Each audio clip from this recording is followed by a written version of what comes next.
रायजो राजाफोरखौ खुलुमहरबाय। दिनै जों बड'लेण्ड जनजाति सुरक्षा मन्चनिफ्राय बे प्रेस मिटखौ खालामनाय जादों।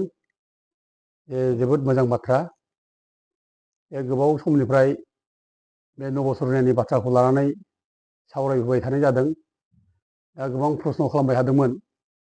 जे नबसरनाया इलेक्सन गेलेबावगोन नामा। बे बाथ्रा बे सोंथिया गोबां कर'नानिफ्राय फैदों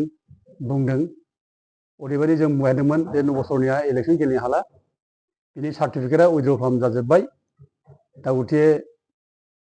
बियो फैगौ लकसभा इलेक्सनाव MP हिसाबै कन्टेस्ट खालामनो हालिया ट्राइबेल रिजार्भ सिटआव जों बे बाथ्राखौ बुंबाय थानाय जादोंमोन। दा बिनि गेजेरावबो नबसरनाया गावबो निजे बुंबाय थादोंमोन जे आंखौ जेबो खालामनो हाया, आंखौ जेबो लरेट समाव हाया, बेबायदि बाथ्रा दुगा बुंबाय थादोंमोन। दा बिनि खोथाखौ लानानै हयथ' जोंनि मानसिफ्रा बुजिख'नो हायियाव बुंदोंमोन जे माने नबसरनाया इलेक्सन गेलेबावोब्ला बिनि रेसपन्सिबोला सोर जागोन, बिदि बाथ्रा माखासे बुंनाय जादोंमोन। दा जाय हक नबसरनाया जे इलेक्सन गेलेनो हाला, बियो 2023नि 28 फेब्रुवारियाव बे क्लियार जाखादों जे बे जे इलेक्सन गेलेनो हाला। माने बे समाव गासिबो सार्टिफिकेटखौ उइद्र' खालामनानै लाखादों। WBDCआ जेसेबां सार्टिफिकेट सरनियाफोरनो होनाय दं इनक्लुडिं नबसरनिया, बेखौ उइद्र' खालामनानै लाखादों। दा फैयै फैयै आरोबाव जे नबसरनाया जे गेलेनो हाला, बिनि सार्टिफिकेटआ जे केन्सेल जाबाय,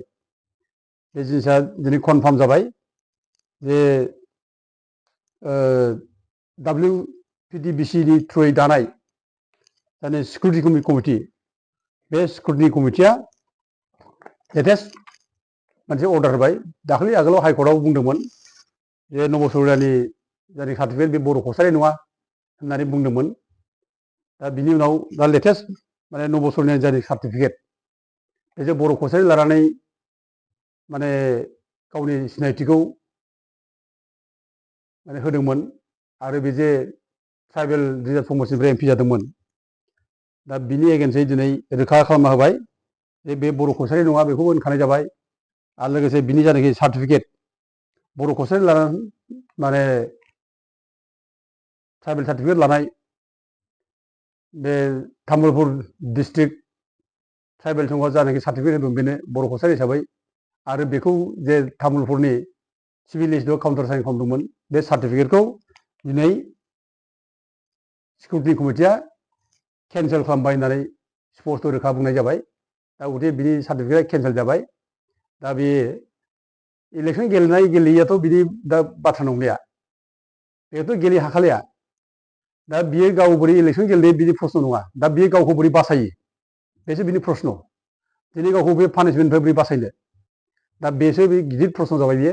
हयथ' दिनै बे माने सार्टिफिकेट केन्सेल जानायनि उनाव बिनि MP थांसिगोन, आरो बिनि MP थांनायनि उनाव बिनि जायनाखि गभर्नमेन्टखौ थगायनानै बेथन लानाय आदार बेनिफिट जेसेबां लादोंमोन बेखौ बे रिफान्ड खालामजोबनांसिगोन। दा बे पर्यायावसो फैबाय। दा गथिखे गावखौ बोरै बासायो, दा एकमात्र उफाया बेखौसो बे नागिरनांगौ। दा बे माने बेहा दस्रा जेबो सिन्था गैया, दस्रा जेबो राहा गैया। बे इलेक्सन गेलेनायनि बाथ्राखौनो बे सिन्था खालामनो हाया दा बे गथिखे जोंनि थाखाय बे गिदिर मोनसे देरहानाय मोजां बाथ्रा। दा आङो बयबो जोंनि बड'लेण्ड जनजाति सुरक्षा मन्चनि मावथिफोरखौ धन्यबाद होयो। दा बयबो जे खोब खस्थ' खालामदों। दा दिनै जोंनि बे माने नबसरनानि बेरेखायै जायनाखि डकुमेन्टस नागिरनाय बिनि हानि डकुमेन्टस, गावनि डिग्लिफारनि जायनाखि हानि डकुमेन्टस, आरो नबसरनानि स्कुलाव फरायनाय डकुमेन्टस, आरो लोगोसे लेगिस डाटा, ओमफ्राय बिनि बिफा लक्षिकान्त माने हरकस, बिनि आसाम रेजिमेन्टआव जा साख्रि मावनाय, बिनि गासिबो डकुमेन्टसखौ जोंनिया तामुलपुर डिस्ट्रिक्टनिफ्राय जोंनि जनजाति सुरक्षा मन्चनि मावग्राफोर जेरै जगेन बसुमतारी, बानेस्वर बसुमतारी, ओमफ्राय गणेश नार्जारी बिथांमोना हरदों, बिथांमोना नागिरना हरदों। जोंजोंनो गुदिनिफ्रायनो बे जनजाति सुरक्षा मन्चआव दंफैयो। ओंखायनो आं बिथांमोनखौ धन्यबाद होयो। आरो लोगोसे जों जे बिराद खस्थ' खालामबाय, माने दिनैसिम जों 10 बोसोरानो जानोसै नबसरनानि बेरेखा जुजि जुजि। आरो बे 10 बोसोर जुजिनाय समाव जे जोंनि जनजाति सुरक्षा मन्चनिफ्राय गोबां खस्थ' खालामबाय। लटारि गेलेनायनि गेजेरजों जों फैसा बुथुमनो गोनां जाबाय। सोरबा नै जोंहा रावखुंगुर बसुमतारी दा बिथाङा सेरफांगुरि जायगायाव प्रदीप ब्रह्म ज' लोगो लालायनानै एखेबारे औवा फानलायनानै सोमोन्दो जोंनि बे नबसरनायखौ केस होनायाव बिसोर मदद खालामबाय जोबोद धन्यबाद बाथ्रा आरो जोंहा नैबे जोंहा प्रणब ब्रह्ममोन धन्यबाद होनांगौ बाथ्रा आरो लोगोसे जोंहा माने बिजिनि गोजोनथाव ब्रह्म जोंमा स्कुलनि प्रिन्सिपाल दा बिथाङाबो खोब खस्थ' खालामनानै साख्रियाव दंब्लाबो जोंजों खोब जगाजग खालामबायदों जनजाति सुरक्षा मन्थ्रिजों माने फाइनान्सियेलिबो जोंनो हेल्प खालामदों आरो लोगोसे जोंहा उदालगुरिनिफ्राय गोबां दङ जोंहा बिदिनो समेस्वर बसुमतारियाबो जोंखौ सम सम बिदिनो माने हेल्प खालामदों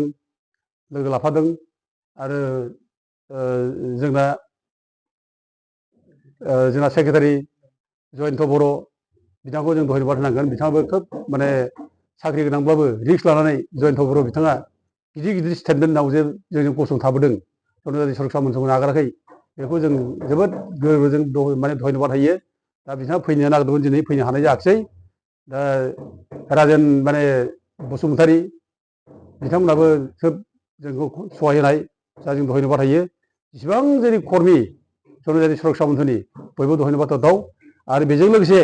जाय जोंनि बे माने माबाखौ नबसरनियानि सार्टिफिकेट केन्सेल खालामनांगौ होननानै जों जे माने कमप्लेन होबाय बे कमप्लेन होग्रा जनकलाल बसुमतारी माने आदा बिथांखौबो जोङो माने खोब बे बोराय बैसोआवबो जे खस्थ' खालामदों थांलाय फैलाय खालामबायदों बेखौ जोङो अरायबो जोङो गोसोआव लागोन धन्यबाद होयो दा जोङो प्रथम जोङो माने लिगेल साइडखौ नायनानै कर्टनि जायनाखि माखासे बिथोनफोर जों बेखौ नायनानै उकिलनि बिथोन जों बेखौ लानानै जों प्रथमावनो जोङो 2019नि 11 जुन दा जों बेखौ माने फार्स्ट सिकिउरिटि कमिटियाव जों साबमिट खालामनाय जादों सिकिउरिटि कमिटियाव माने नैबे लेखा आं रिसिभ खालामनानै लाना फैनाय जादों बे जों रिसिभ खालामनानै लाना फैनाय जों आदा जनकलाल आं जों ओरै ज' थांलायनानै गासिबो जनजाति सुरक्षा मन्थ्रिनि ओमफ्राय जोंहा गोजोनथाव ब्रह्म बिथां ओमफ्राय जोंहा गणेश बसुमतारी जोंनि ट्रेजारार दा जों ज' थांलायनानै कंगल सिं MLA बे समाव बिथाङानो चेयारमेनमोन बिथाङा माबानि chairman SC ST welfare committee Assam legislative assembly दा बिनिनो बे चेयारमेनमोन दा बेनो साबमिट खालामनायनि उनाव बिथाङा प्रसेस खालामदों दा बिथाङा प्रसेस खालामनानै सिकिउरिटि कमिटि दाबाय ओमफ्राय जेब्ला सिकिउरिटि कमिटि जायो जों अब्ला जनजाति सुरक्षा मन्थ्रि जानानै जावले जावले जोङो आदा जनकलाल जोङो चन्दन ब्रह्मखौ लोगो लाफालायनानै माने WPT बिसिनि सेक्रेटारि बिनिता पेगुखौ गावनि चेम्बाराव लिंहरनानै जावले जावले सावरायदों जोङो आरो बिनिता पेगुनि न'आव जों थांनानै जावले जावले सावरायदों दा गासिबो रिपर्टआ जाजोब्बाय फाइनाल गासिबो जाजोब्बाय सिकिउरिटि कमिटिया रिपर्ट खालामजोब्बाय गासिबो इनकुवारि खालामजोब्बाय मोनजोब्बाय बे जे बर' कसारि नङा बिनि सार्टिफिकेट जे इनभेलिड नबसरनिया जे थगायनानै जे बर' कसारि परिसय लानानै जे बर' कसारि सार्टिफिकेट लादों बे इलिगेल बे जिनिसा गासिबो माने खबराव फैखानाय लेखा डकुमेन्टसआव गासिबो फैखाजोबनाय दा बेखौनो सिकिउरिटि कमिटियाबो माने रिपर्टआवबो होखाजोब्बाय खिन्थु फर्मेलि बिनि सार्टिफिकेटखौ केन्सेल खालामनाय जायाखै लेट जादों जों बेखौनो केन्सेल खालामनांगौ होननानै जावले जावले थांबाय थानाय जादोंमोन रायलायबाय थानाय जादोंमोन केन्सेल खालामनाय जायाखिसै दा खिन्थु दिनै फैयै फैयै गेजेराव माने लेट जानायखाय कर्टआवबो थांनाय जाबाय दा नैबे अबस्थायाव दिनै फैनानै दिनै समाव सिकिउरिटि जानाय कमिटिनि रिपर्ट बेखौ बेस खालामनानै बे जोंना सिकिउरिटि कमिटिया दा माने बिनि सार्टिफिकेटखौ केन्सेल खालामनाय जाबाय बे गिदिर देरनाय बर' जाथिनि थाखाय जोङो रंजायो बर' जाथिनि थाखाय बर' जाथिया आरो रंजानो गोनां मानोना जोङो 10 बोसोर बे जोंनि रिजार्भ समस्ति MP नायरोजाल' मोनसेल' MP सिट जों बेखौ मालायनो हगारनानै होनाय जादोंमोन जोङो बेखौ माबानो रोङाखैमोन मोनफिननांगौ होननानै जों मानसिया जुजिनो रोङाखैमोन दा जों जे बयबो ज' ज' जुजिलायनानै मोनफिनथारनांगौ होननानै जाथिनि सेन्टिमेन्टखौ लालायनानै मावनाय जादों आरो जेसेबां जाथिनि सेन्टिमेन्टखौ लानानै जोंनो डनेसन हरदों हेल्प होदों जों बिसोरखौ धन्यबाद होयो बयखौबो आरो जों जाथिनि अलखद टाइमाव जों बयबो गाबथालायनांगोन रावखौबो जों गाज्रि दोनलायनाय दाय होलायनाय जोंनि गेजेराव बे फैनो नाङा जों बयबो जाथिनि इस्युआव जों गाबथानांगौ जाथिखौ जों माने बासायनांगौ आरो जों जाथिखौ खुनु दिन जोङो माने अलखद खोलैनायखौ जों खुनु दिन सैज्य खालामनो हाया दा गतिके दिनै जों जानाखि खामानि मावबाय बे जनजाति सुरक्षा मन्चआ गुदिनिफ्रायनो जायनाखि नाजा फैनानै देरहाबाय बे गिदिर माने देरहानाय दा बेनि थाखाय बयखौबो धन्यबाद होयो आरोबाव आङो आदा जनरलाल बसुमतारी जे बे बैसो समावबो बे खस्थ' खालामदों नागाराखै जोंजों मावफुबाय थादों ज'नो जोंबो बिथांखौ दासिमबो लाफानानै बाहायबाय थायो आरो जोंहा दासिमबो गोबां केस दं जोंहा जे जों बे दैलि मेडिसिनाव जों केस होदों बे क'क्राझार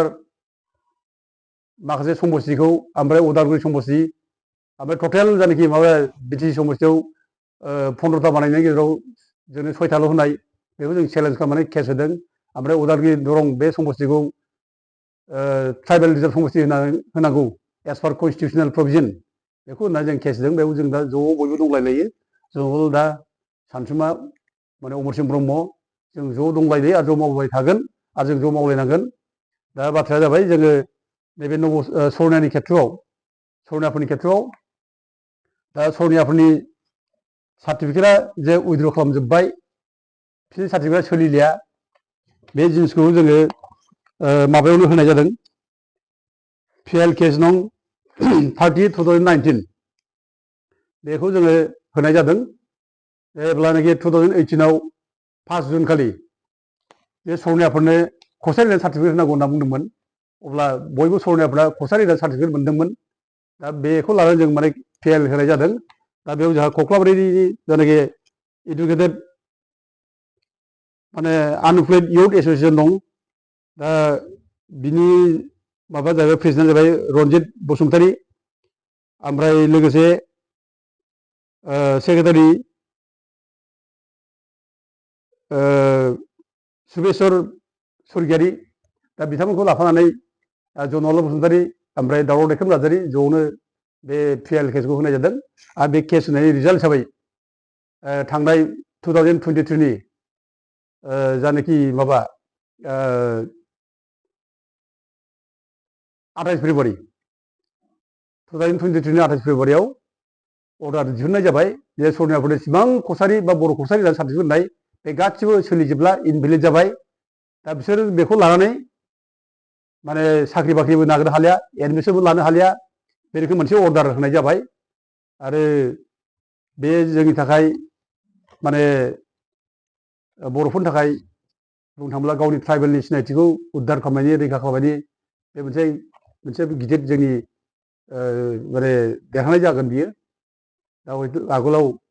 सरनियाफोरनो बर' कसारि आरो कसारि सार्टिफिकेट होबाय थादोंमोन दा बेयावनो नब सरनियाबो सार्टिफिकेट बर' कसारि मोनफादोंमोन दा बिनि सार्टिफिकेटआबो बे केसजोंनो उइद्र' जाफाखादों बे केसजोंनो बियो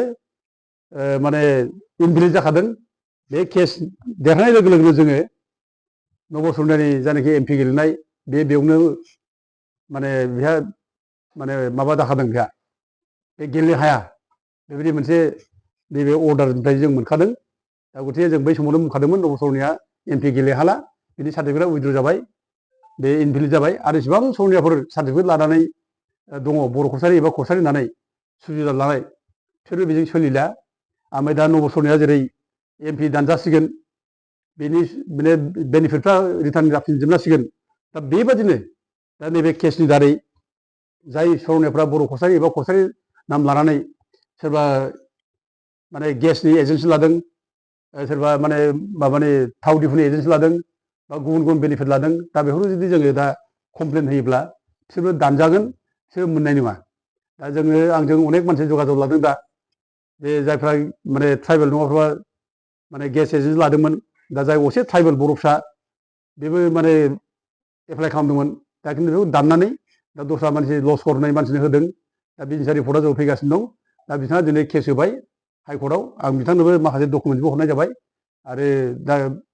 माने बिथाङा जगाजग लागासिनो दं दा जों बेबादिनो जुदि आरोबाव नैबे केसनि थ्रुयै जों जुदि आरोबाव बे सोरबा साख्रि लानाय दंब्ला ट्राइबेल माने सिटआव बे साख्रि लानायफोरखौ जों दाननो थाखाय जों कमप्लेन होनांगौ केस होनांगौ अब्लानो बिसोरनि साख्रियाबो थांगोन दा जों बेखौनो मावनांगौ सोरबा अफिसारानो जाथों सोरबा माने अफिसार नङै जाथों जायफ्रा साख्रि लादों बा गेस एजेन्सि बा माने पेट्रल पाम्पनि जायखिया लाइसेन्स लानानै दङ बिसोरखौ जों जुदि सोरबा मिथिदोंब्ला जों जुदि कमप्लेन होयोब्ला जोङो बिसोरनि माने माबाखौ जोङो दाननानै होनो हायो दा नैबे हाइकर्टनि अर्डारानो दंखायो जोंहा जिहेतु दा बे हिसाबै जों बेखौ हायो दा जों बेखौ खालामनांगौ दा बेजों लोगोसे जोंहा मोनसेल' माबाया बेनो बुंनांगौआ बेनो जे सरनियाफ्रा सार्टिफिकेट दानजानायनि थाखाय जों दायनिगिरि नङा बिथांमोना एसटि नंखाया एसटि नङै हिसाबै बिसोरो बर' कसारि नाम लानो सार्टिफिकेट लादोंमोन एबा कसारि नाम लानो सार्टिफिकेट लादोंमोन दा आयेना बिदि थोना नोङो अबेबा मोनसे माने ट्राइबेल जाथियाव हाबसननानै ट्राइबेल नङि मानसिखौ माने सार्टिफिकेट होनाय बे इलिगेल आयेन बिरुद्धि दा सरनियाफ्रा जुदि ट्राइबेल मोनब्ला बिथांमोना मोनथाममोन सार्टिफिकेटआ जोंहा बुंनांगौ बाथ्रा गैयामोन आरो बिसोर ट्राइबेल जुदि जायोब्ला ट्राइबेल जानानै सार्टिफिकेट लायोब्ला जोंहा बेयाव जेबो बुंनांगौ बाथ्रा गैया खिन्थु बर' कसारि नङाग्रा बर' कसारि सार्टिफिकेट लानाय कसारि नङाग्रा कसारि सार्टिफिकेट लानाय सोरबा राभा नङाग्रा राभानि सार्टिफिकेट लानाय बे इलिगेल आयेन बिरुद्धि बेखौ केस होखागोन आरो जोंल' नङा जों नङाब्लाबो सोरबा कनसियास मानसि दंब्ला सोरबा ट्राइबेलनि सेन्टिमेन्ट गोनां मानसि दंब्ला बेबो केस होखागोन बे स्वाभाबिकखा ओंखायनो दिनै जों जायनाखि केस होबाय जों देरहाबाय बे देरहानायाव सरनियाफ्रा जोंखौ गाज्रि मोननांगौनि बोराबनांगौ बाथ्रा गैया बे लिगेल मेटार बे कनस्टिटिउसनेल मेटार बे आरो आयेननि बाथ्रा बे दा जों आयेननि बाथ्राखौ लानानैसो जों केस होनाय जादों दा आङो बेखौनो रायजो राजाफोरनोबो बुंनाय जाबाय जे कनफार्म जाबाय रायजो राजाफोर जे नबसरनिया इलेकसन गेलेनो हाला बे एखे 100% सियर आरो बेखौ लानानै जों गोनो गोथो जानो नाङा गेलेगोनदां माबागोनदां साननो नाङा बे गेले हाला जों बेखौ जावले जावले बुंगोन आरो बुंबाय थागोन आगोलनिफ्रायनो आरो जों खुनु दिन मिसा खोथा बुङा रायजोफोरखौ जों सब समाय सैथो खोथा बुंनानै मोजां प्रपार अवे जों जाहाथे दैदेनलांनो हायो जों बेखौसो सिन्था खालामो बे गोरिब गुन्द्रा बर' जाथि बे गोरिब गुन्द्रा बर' जाथिया दिनै मालायजों नाख्रेब जागासिनो दं थगायजागासिनो दङ दा बेखौ जों मानसिफ्रा माने बासायनो थाखाय गोरिब गुन्द्रा हारिखौ बासायनो थाखाय जों जे गाबथानांगौ नांथानांगौ बेनि थाखाय जों दिनै बयबो रिक्स लालायनानै जों मोदोम गुदुं जानानै मावबोदों दा बड'लेण्ड जनजाति सुरक्षा मन्चआ नबसरनाय जानाखि एमपि बेखौ दाननांगौ होननानै जों जुजिनाया हाइकर्टआवबो जों जुजिदों आरो इभेन जों हाइकर्टआव बादैबो जों आरो सुप्रिम कर्टआवबो जों जुजिदों जों हाइकर्ट सुप्रिम कर्ट जों बेयाव माने जुजिनानै थांदों केस हैदों आरो दासिमबो माने सुप्रिम कर्टआव जोंहा केस दं बे केसखौ जनजाति सुरक्षा मन्चआ दावराव दैखां नार्जारिनि नामावनो होनाय जादों दा दावराव दैखां नार्जारिनि नामावनो दाबो सुप्रिम कर्टआव नबसरनि एगेन्स्टै दा केस दं जोंहा दा जों बेखौ दा स्ल' प्रफाइलाव लांनाय जादों स्ल' प्रफाइलाव लांनाय जानायनि खारना जाहैबाय जे नैबे सिकिउरिटि कमिटिया जिहेतु माने बिनि सार्टिफिकेटखौ माने नायगासिनो दं बे हिसाबै बेखौनो रिजाल्टखौ जों नेनानै सुप्रिम कर्टनि केसखौ जों माने स्ल' प्रफाइलाव दोनथ'बाय थानाय जादों दासिमबो माने केसा दङ दा गथे जों उकिलजों रायलायगोन बे केसखौ जों दा बेखौ नांजायाबाबो जासिगोन जिहेतु माने दिनै माने सिकिउरिटि कमिटिया बिनि माने सार्टिफिकेटखौ केन्सेल खालामना हरबाय जेला जोङो बेखौ उकिलजों रायलायनानै सुप्रिम कर्टनि केसखौ जों बेयाव दोनथ'सिगोन जों बेखौ सानदों आरो जों जायनाखि मोदोम गुदुं जानानै मावबोगासिनो दं बिसोरबो जों ज' लोगो लालायनानै मावलांबाय थागोन आं बेखौनो बुङो आरो बेखौ बुंनानै आं बयबो रायजोखौ खुलुमहरनाय जायो गोजोन्थों।